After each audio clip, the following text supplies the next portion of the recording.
for the integrity of the subclavian artery. So the subclavian artery, like you have the subclavian artery, brachial artery, radial artery, they're all the same. It's just it comes from the subclavian into the brachial, into the radial, your superficial, deep and superficial radial artery.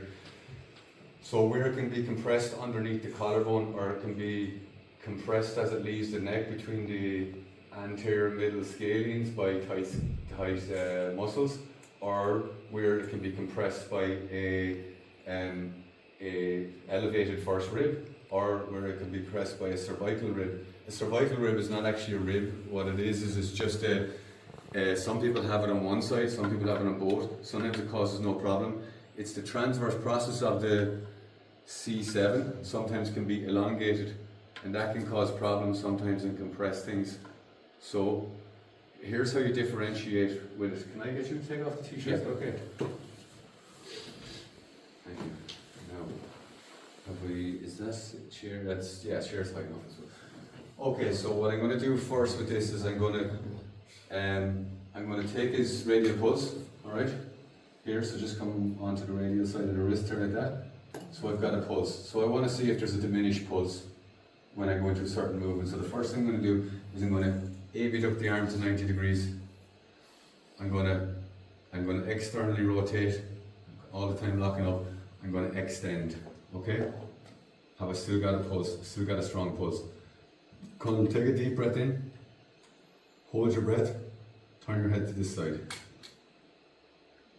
Has he still got a pulse? He still has a pulse. He hasn't got a diminished pulse.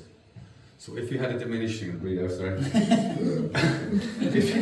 if you had a diminished pulse in that side, what that could mean is he has a raised first rib.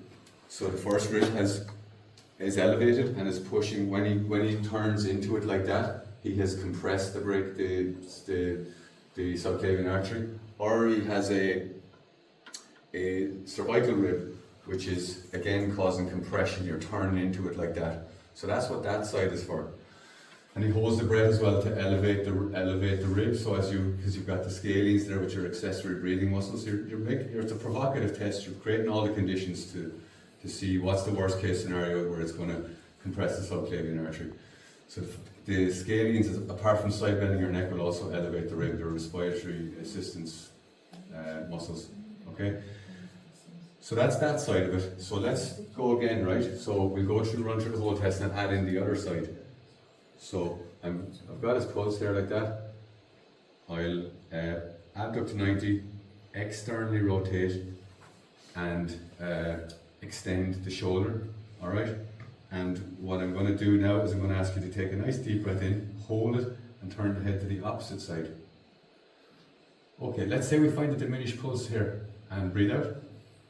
What could be happening here? And we're testing this side. Obstruction in the subclavian artery. So we've tested like an anatomical obstruction. Yeah. So that's the same side. So what's happening to the scalenes as we turn the head like that? Contract. They're not contracting, they're stretching. So your subclavian artery is coming through the scalenes, your anterior and middle scalenes. So as you're turning the head, imagine a hose pipe, someone standing in a hose pipe. So this hose pipe's coming through, that's your blood supply to your arm, and as you're stretching these muscles, they're tightening and squeezing that hose pipe. So if they are very tight and you get a diminished pulse, that might tell you we have tight scalene muscles. So to run through the whole test again.